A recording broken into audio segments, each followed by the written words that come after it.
พระไตรปิฎกมี3 ตะกร้าอภิธรรมาพระสูตรวินัย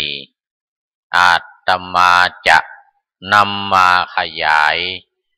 พร้อมคำบรรยายตลอดรายการขอให้ทุกท่านตั้งกัลยาจิตฟังแล้วโปรดคิดถามเขียนแก่นสารโทรศัพท์เข้ามาในรายการหรือสนทนาผ่านเฟซไลน์ของเรารายการนี้มี4 เวลาเด่นเช้าสายบ่ายเย็นตามเกณฑ์ค่ำเช้าส่งจดหมายมาสถานีเราอยากจะให้เล่าเรื่องใดบอกมาอยากได้ซีดีหรือแฮนดี้ไดรฟ์เชิญแจ้งมาในรายการเถิดหนายินดีส่งให้ตลอดเวลาสวดมนต์ภาวนานำพาสุขใจเข้าทาง YouTube สรุปย้อนหลังทุกรายการฟัง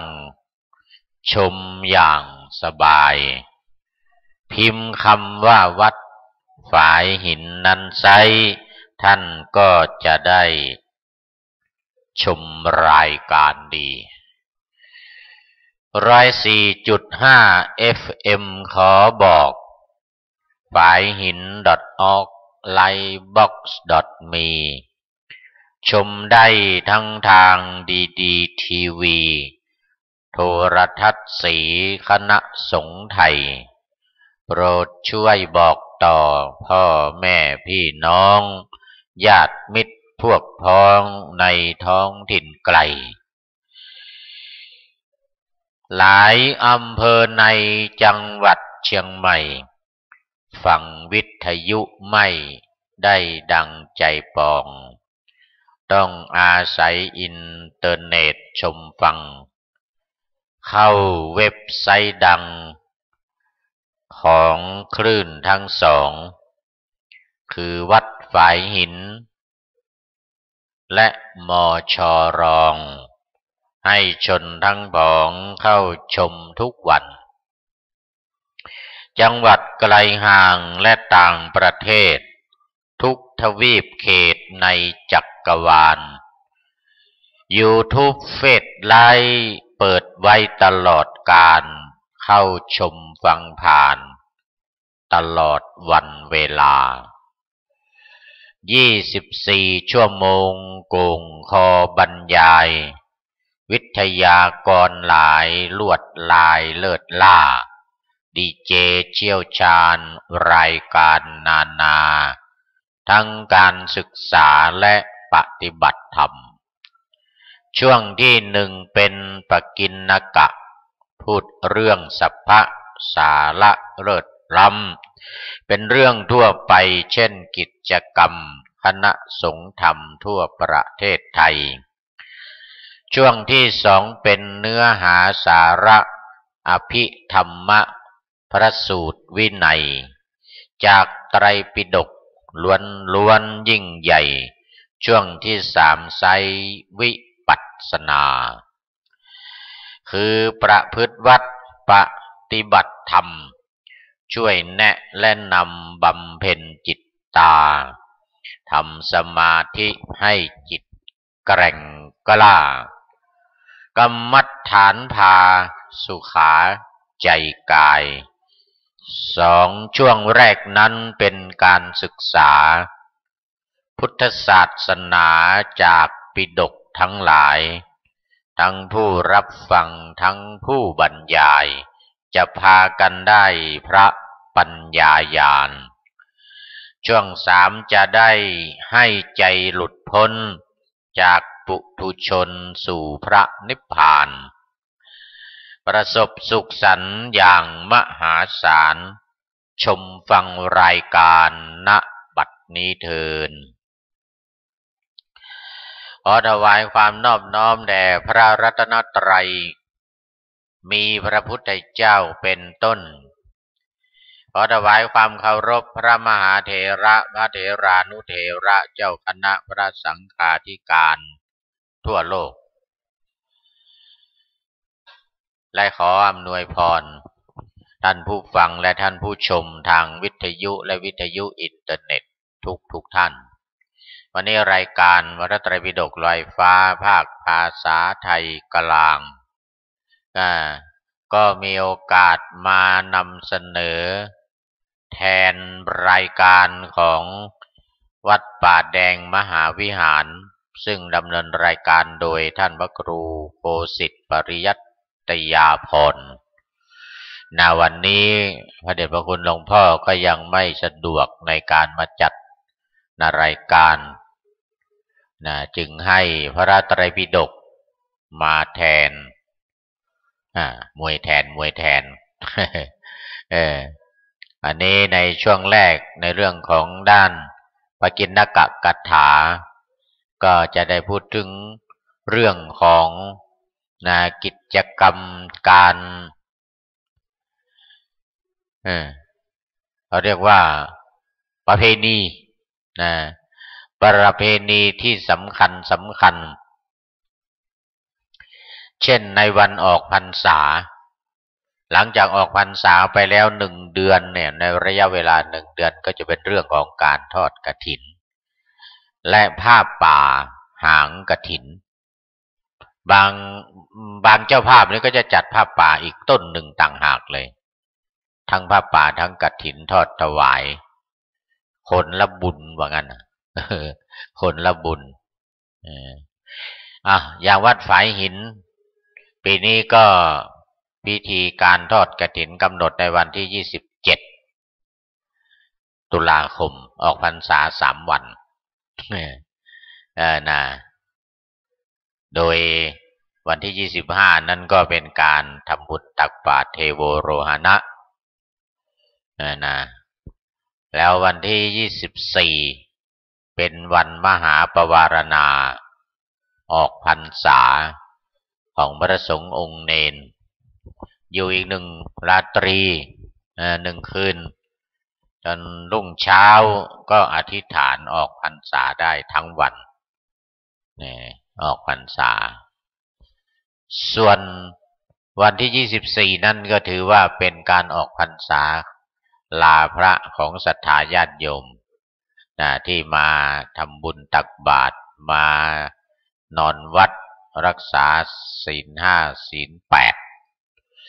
ออกพรรษาไปแล้วก็หยุด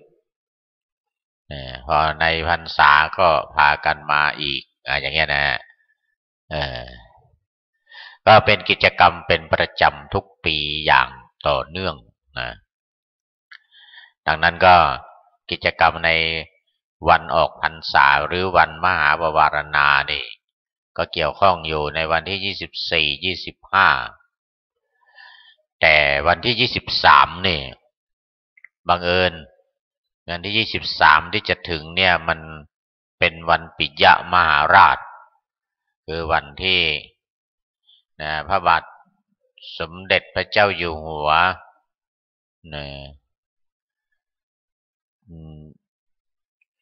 จุล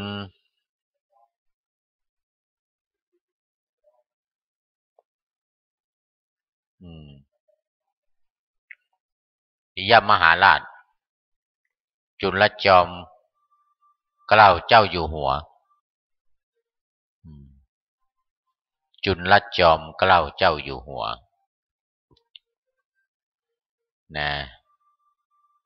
เสด็จสวรรคตเสด็จสวรรคตวันที่23ก็จึงมีกิจกรรมติดต่อกันเลยพิเศษไม่ใช่พิเศษมันมาติดต่อกัน23 24 25แล้ววันที่27ก็ทอดกฐินวัดฝายหินโดยมหาวิทยาลัยเชียงใหม่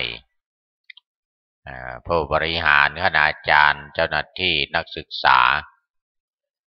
พร้อมกับมหาวิทยาลัยทั่วประเทศทุกสาขาทุกมหาวิทยาลัยมาร่วมกัน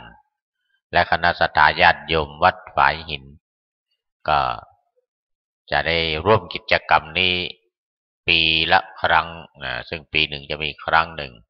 ปฏิโอกาสนี้ประชาสัมพันธ์เชิญชวนทุกท่านนะมาร่วมกิจกรรมกันตามปกติเหมือนเดิมทุกปีเวลาบ่ายโมงก็จะเป็นการเคลื่อนองค์กฐินจากสำนักสำนักงานอธิการบดีด้านหน้าตึกหน้า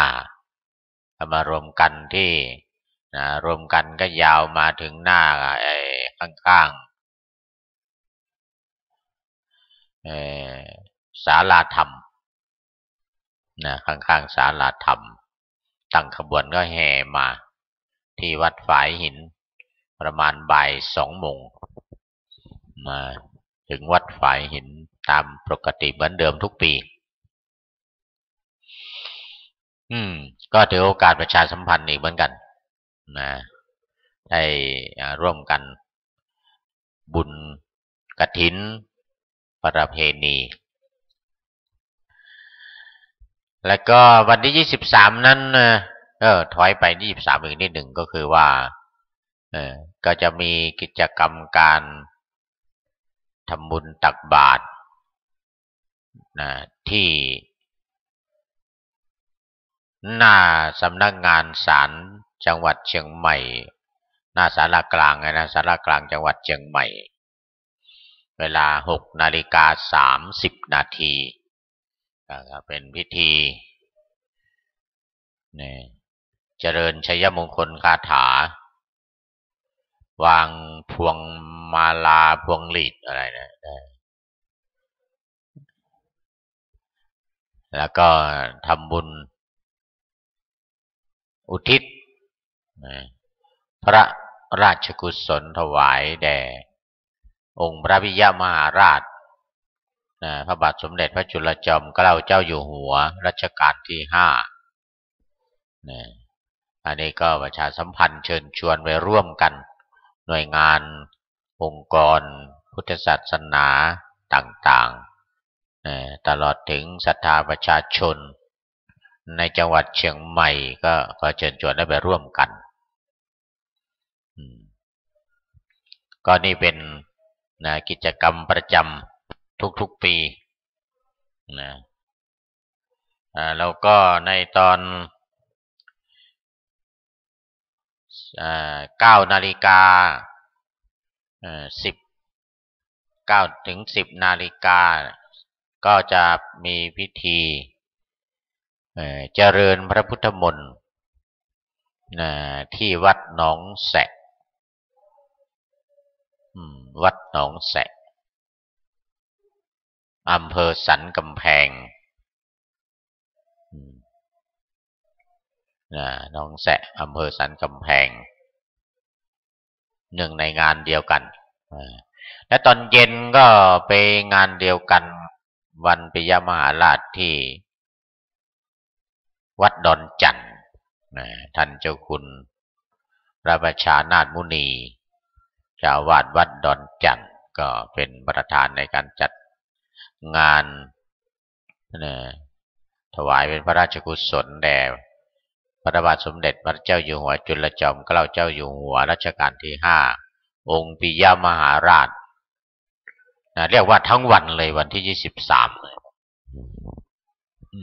วันที่23ทั้งวันปรากฏว่า23 24 25ตักบาตรเทโวโลหณะนอกจากวัดฝายหินมหาวิทยาลัยเชียงใหม่แล้วนี่ก็ยังมีอีกหลายวัดอื่นๆก็ตามความสะดวกใกล้บ้านเพื่อความสะดวกในการทำบุญก็แล้วกัน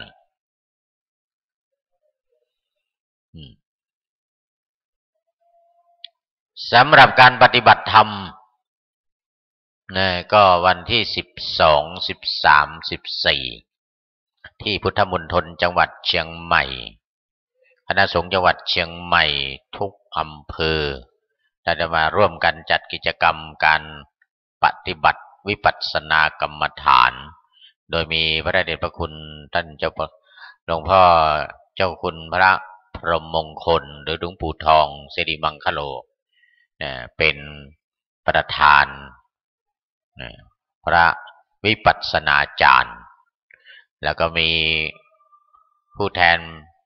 ก็คือท่านเจ้าคุณพระภาวนาธรรมาวิรัติและคณะวิปัสสนาจารย์วิทยากรจากวัดร่ำเปิงแล้วก็นอกจากนี้ยังมีจากวัดอื่นๆในจังหวัดเชียงใหม่31วัด31แห่งเป็นพระวิปัสสนาจารย์จากศูนย์ปฏิบัติธรรมประจำจังหวัดเชียงใหม่แต่ละแห่งก็มาร่วมกิจกรรมในการปฏิบัติธรรมด้วยนี่ก็ถือโอกาสประชาสัมพันธ์เชิญชวนได้ไปร่วมทำบุญตักบาตร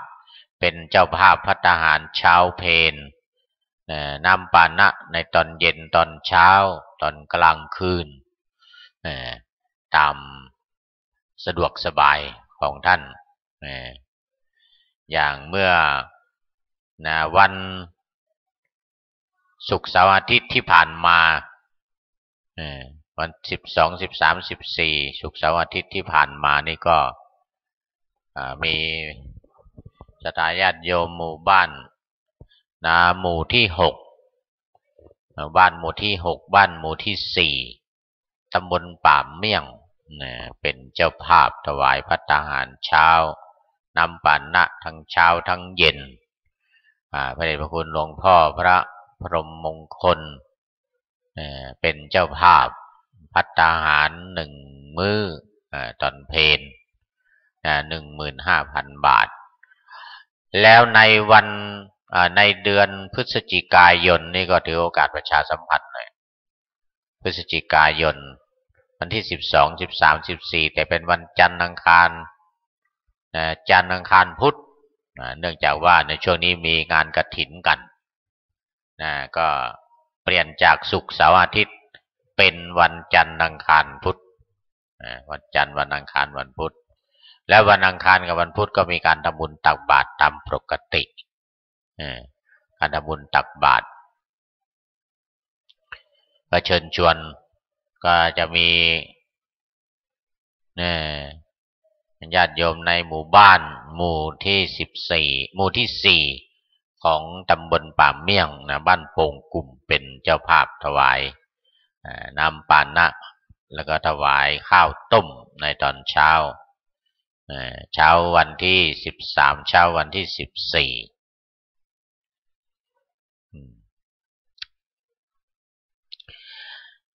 แล้วก็พระสงฆ์จากทุกอำเภอละ5 รูปขึ้นไป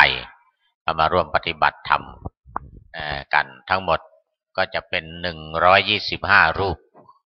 รวมพระวิปัสสนาจารย์5 รูปก็เป็น130130อั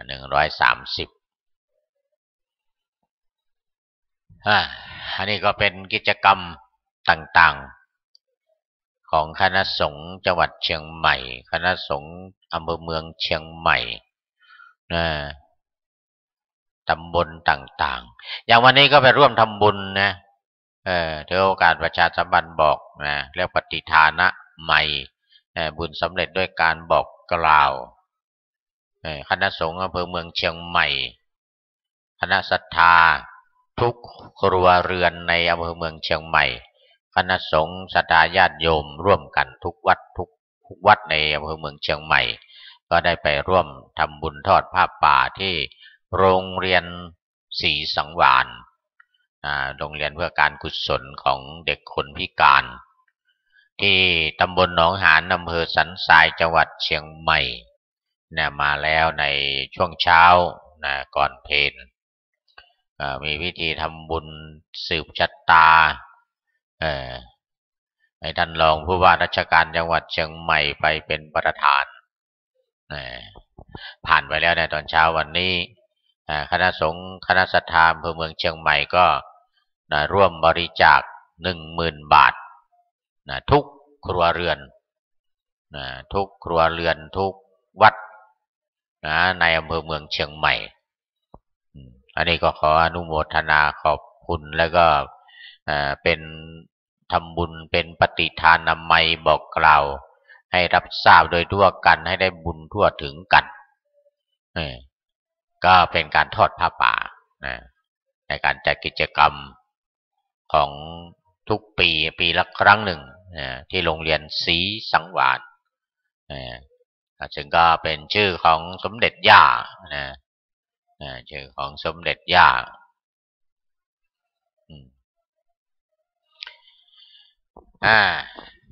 เสร็จเรียบร้อยไปแล้ว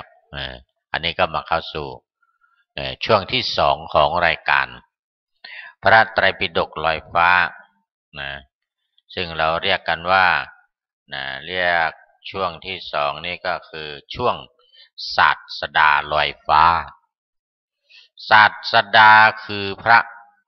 ธรรมวินัยที่ประทานไว้84,000เรียบเรียงถ้อยคำเรียกธรรมขันธ์เป็นธรรมขันธ์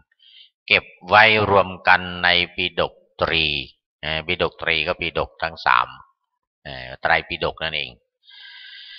อานนท์ถามตอนก่อนละสังขารปรินิพพานของพระมุนีว่าจะให้ใครแทนศาสดาดีองค์พระชินสีห์ว่าธรรมวินัยตรัสว่าธรรมวินัย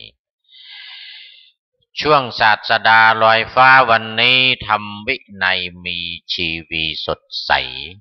โปรดอดใจฟังกันอย่างตั้งใจแล้วน้อมนำไปสอนใจตนเอง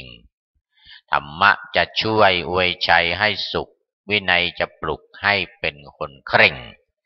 พระอภิธรรมนำคนให้เก่งแช่มชื่นคลื้นเครงด้วยธรรมวินัยขอเชิญฟังกันให้มันสนุกจะนั่งจะลุกตามอัธยาศัยเร่งรับความรู้เข้าสู่จิตใจชมฟังกันได้ณบัดนี้เถิดแล้วในช่วงนี้เป็นช่วงที่สองของรายการคือศาสดาลอยฟ้าหมายถึงว่าธรรมะกับวินัยจะลอยฟ้าในช่วงที่สองนะวันนี้ยังอยู่ในสังคีติสูตรซึ่งเป็นสูตรที่10แห่งปาติกวรรคทีฆนิกายพระสุตตันตปิฎกเล่มที่11หน้า302หมวด5หมวด5คือธรรมมี5ข้อ5ประเด็นวันนี้ก็มาถึงสิกขาบท5สิกขาบท5ปาณาติปาตาเวรมณีเจตนางดเว้นจากการฆ่าสัตว์อทินนาทานาเวรมณีเจตนางดเว้นจากการถือเอาสิ่งของที่เจ้าของเขาไม่ได้ให้กาเมสุมิจฉาจาราเวรมณีเจตนางดเว้นจากการประพฤติผิดในกาม 4. มุสาวาทาเวรมณีเจตนางดเว้นจากการพูดเท็จได้ 5. สุราเมรยมัชฌปมาทัฏฐานาเวรมณีเจตนางดเว้นจากการเสพของมึนเมาคือสุราและเมลัยเป็นต้นอันเป็นต้นเหตุแห่งความประมาทเป็นต้นเหตุแห่งความประมาทคำว่าสิกขาบท5ก็เป็นที่รู้กันดีเราเรียกกันอีกอย่างหนึ่งว่าศีล5ซึ่งตอนนี้กำลังมีการรณรงค์กันทั่วประเทศในการที่จะคืนความสุขให้ประชาชนเกิดความสมานฉันท์ปรองดองสมานฉันท์โดยหลักธรรมทางพระพุทธศาสนาคือศีล5นั้นโครงการศีล5เนี่ยหมู่บ้านศีล5จึงดำเนินการกันอยู่ทั่วประเทศดำเนินกันอยู่ทั่วประเทศเพราะความสำคัญของศีล5หรือสิกขาบท5นี่5อย่างก็คือศีล5นั่นเองที่เรารู้กันดีปาอากามุสุก็คือปาณาติบาต อทินนาทานอภรรมจริยาจารมุสาวาทและสุราเมรยะสุราเมรัยการงดเว้นจากการดื่มสุราและเมลัยนะนี่ก็คงไม่ต้องอธิบายกันมากในเรื่องของสิกขาบททั้ง5นี้เพราะเป็นที่รู้กันเอามาอีกเรื่องหนึ่งดีกว่าในช่วงนี้ก็ยังพอมีเวลาเหลืออยู่ที่ประมาณสัก5 นาทีนะ5 นาทีถึง7 นาทีมาในข้อที่316หน้า303นะสังคีติสูตรเหมือนเดียวกันก็เป็นอภัพพฐานฐานที่เป็นไปไม่ได้อยู่5อย่างด้วยกัน1เป็นไปไม่ได้ที่ภิกษุขีณาสพจะจงใจปรงชีวิตสัตว์นี่ก็เกี่ยวเนื่องกับสิกขาบท5เหมือนกัน2จะถือเอาสิ่งของที่ผู้อื่นไม่ได้ให้โดยอาการขโมย3จะเสพเมถุนธรรม4จะพูดเท็จทั้งที่รู้5เป็นไปไม่ได้ที่ภิกษุขีณาสพจะสังสมจะสั่งสมบริโภคกามเหมือนเมื่อเป็นคฤหัสถ์นี่ถ้าจะว่าไปมันก็คือเรื่องของศีล5อยู่นั่นเองแต่ในข้อนี้ที่ว่าอภัพพฐานเนี่ยก็หมายถึงว่าสิ่งที่มันเป็นไปไม่ได้เป็นไปไม่ได้แล้วอย่างข้อ1เนี่ยพระขีณาสพคือพระอรหันต์นั่นเองพระอรหันต์พระขีณาสพหมายถึงว่าผู้ที่ไม่มีกิเลสอาสวะ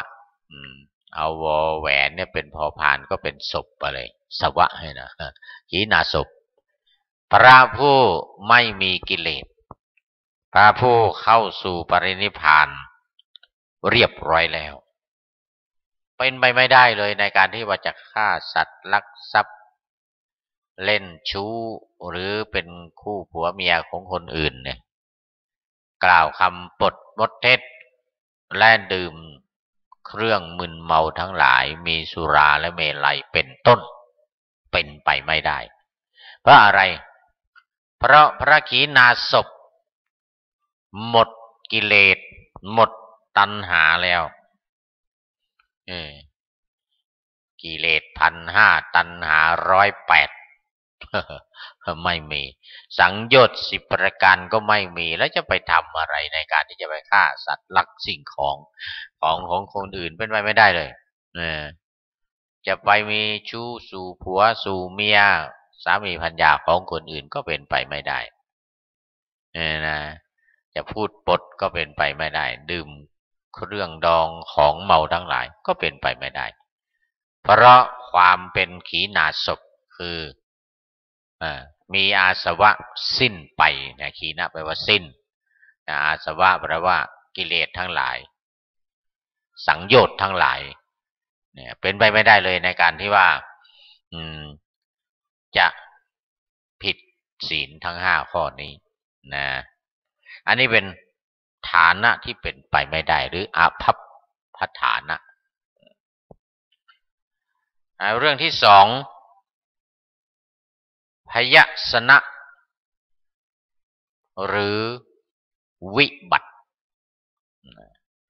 พยะนี่ก็แปลว่าหมดไปสิ้นไปนะพยสนะก็หมายถึงความวิบัติแห่งญาติเป็นต้นแห่งญาติเป็นต้นที่เรียกว่าญาติพยสนะโภคะพยสนะความวิบัติแห่งโภคะก็คือการไม่มีอทินนาทานหรือว่าไม่มีการถือเอาสิ่งของของคนอื่นนั่นเองจะไม่มีการถือเอาสิ่งของของคนอื่น3โรคะพยสนะความวิบัติเพราะโรค เป็นโรคไข้เจ็บจนตายเกิดความวิบัติทางร่างกายหรือไม่ตายก็คางเหลืองนี่ต้องรู้เรื่องมันเออ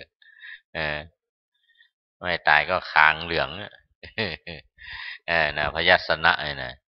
ศีลพยัสนะความวิบัติแห่งศีลทิฏฐิพยัสนะความวิบัติแห่งทิฏฐินะคือหมดไปมันมาสมบัติมันสิ่งที่มีถึงพร้อมถ้าวิบัติก็หมดไปสิ้นไปนั่นเองก็ได้แก่การสิ้นไปแห่งญาติสิ้นไปแห่งโภคะสิ้นไปแห่งโรคเพราะโรคสิ้นไปเพราะโรคความวิบัติแห่งศีลความวิบัติแห่งทิฏฐิทั้งห้าอย่างนี้เรียกว่าเป็นพยสนะคือเป็นเรื่องของความสูญเสียความวิบัติอะไรกันความสูญเสียญาตินี่เป็นเรื่องธรรมดาเลยสูญเสียญาติเราตายไปก็สูญเสียทั้งที่เป็นพ่อทั้งที่เป็นแม่ทั้งเป็นปู่เป็นย่าเป็นตาเป็นยายนะปู่ย่าตายายว่างั้นเถอะนี่เรื่องของเรื่องมานานที่นับว่าเป็นญาติใกล้ชิดสนิทกันสองโภคะพยัสนะความวิบัติแห่งโภคะก็คือการสูญเสียทรัพย์สินเงินทองไม่ว่าจะเป็นการสูญเสียโดยรถโดยเครื่องบินหรือโดยอุปกรณ์อะไรต่างๆมีมีดตัดหญ้าสักเล่มหนึ่งอย่างนี้ก็ทำได้แล้วอย่างนี้เป็นต้นนะดังนั้นในพยัสนะเนี่ยนะหรือว่าความวิบัติเนี่ยก็จะไม่ปรากฏเลยถ้าหากว่าเราเจริญรอยตามพุทธบาทในหัวข้อศีลห้าเนี่ยทุกๆช่วงทุกรายการก็จะไม่สามารถเข้ามาร่วมในรายการของเราอีกได้จึงขอถือโอกาสนี้ประชาสัมพันธ์พระเดชพระคุณหลวงพ่อพระครูอินทวุฒิอินทวุฒิคุณเจ้าคณะอำเภอรีอินทวุฒิคุณเจ้าคณะอำเภอรีตอนนี้ก็อยู่ที่โรงพยาบาลมหาราชห้อง406โรงพยาบาลสงฆ์มหาราชสมัยก่อนเราเรียกว่าเป็นอะไรเป็นห้องปฏิบัติการเรียกว่าไม่ได้เป็นโรงพยาบาลสงฆ์นะเป็นตึกสงฆ์แต่เมื่อก่อนเรียกกันตึกสงฆ์เรียกกันง่ายๆว่าตึกสงฆ์นะอย่างนี้เป็นต้นที่เรียกว่ายาติพยัสนะความวิบัติแห่งญาติความวิบัติแห่งโภคะทรัพย์สมบัติมันจะสูญเสียไปถ้าว่าไม่ติดตามหรือว่าไม่ปฏิบัติศีลห้าก็จะเสียทรัพย์สมบัติสำหรับโรคพยัสนะนั้นก็มาถึงความวิบัติเพราะโรคในโรคภัยไข้เจ็บที่บังเกิดขึ้นในตัวของเราเป็นธรรมดาไม่มีใครหลีกเลี่ยงได้ไม่โรคใดก็โรคหนึ่งเจ็บหัวมัวตาเป็นโรคเอดส์เหล่านี้เป็นต้นเหล่านี้เป็นต้นศีลพยัสนะความวิบัติแห่งศีลนั่นก็หมายถึงความประพฤติทั้งส่วนตัวและส่วนรวมใครมีศีลเท่าไหร่เสียไปเท่าไหร่มีศีลห้าอย่างเงี้ย1 2 3 4 5เสียไป1ข้อนี่เราได้กำหนดความวิบัติแห่งศีล227ของพระภิกษุเสียไป10ข้อก็เรียกว่าเป็นวิบัติเหมือนกันนะความเป็นวิบัติแห่งศีลศีล5ศีล8ศีล10ศีล227ศีล311ของภิกษุณีนะก็จัดรวมกันอยู่ในนี้ถือว่าเป็นถ้าไม่ติดตามหรือไม่ตามสิกขาบททั้ง5หรืออภัพพฐานแล้วก็มาพยัสนะนี้ด้วยเอาละตอนนี้เวลาของรายการก็หมดอีกแล้ว ช่วงที่สามซึ่งเราเรียกกันว่าเป็นช่วงวิปัสสนาลอยฟ้านั้นก็ถือเอาแม้ว่าจะไม่เป็นวิปัสสนาโดยตรงนะก็ถือเอาการปฏิบัติถือเอาการฟังบรรยายในหัวข้อต่างๆทั้งสองช่วงนี้เป็นวิปัสสนาไปในตัวนะเพราะการปฏิบัติวิปัสสนานั้นทำได้ทั้งการฟังการคิดและการกระทำอย่างตอนนี้ท่านผู้ฟังผู้ชมก็ฟังอาตมาบรรยายอาตมาก็เป็นผู้นำเอาธรรมะมาบรรยายมาปฏิบัตินั่นเองปฏิบัติยังไงยกหัวข้อขึ้นมาอย่างวันเนี้ย